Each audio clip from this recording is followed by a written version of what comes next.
Puducherry polling ముగిసింది. కేరళలో 140 assembly స్థానాలకు, అస్సాంలో 120 అసెంబ్లీ స్థానాలకు, పుదుచ్చేరిలో 30 అసెంబ్లీ స్థానాలకు మొత్తం 296 స్థానాలకు ఎన్నికలు జరిగాయి. ఇక అస్సాంలో సుమారు 85.40% పోలింగ్, కేరళలో సుమారు 78% పోలింగ్, పుదుచ్చేరిలో భారీ స్పందనతో 86% వరకు పోలింగ్ నమోదైంది.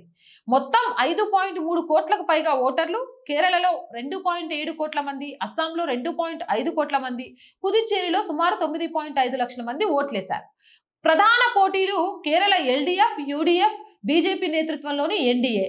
ఇక అస్సాం విషయానికి వస్తే బీజేపీ నేతృత్వంలోని ఎన్డీఏ, కాంగ్రెస్ నేతృత్వంలోని కూటమి. పుదుచ్చేరి విషయానికి వస్తే ఎన్డీఏ, కాంగ్రెస్, డీఎంకే కూటమి. కొత్త పార్టీలు కూడా ఈసారి పోటీలో ఉన్నాయి.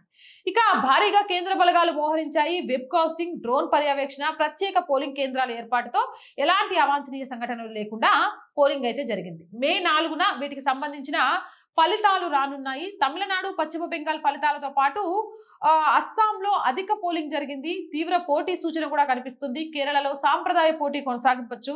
ఇక పుదుచ్చేరిలో భారీ పోలింగ్ జరిగింది కాబట్టి ప్రభుత్వ మార్పు అవకాశాలపై చర్చ జరుగుతుంది.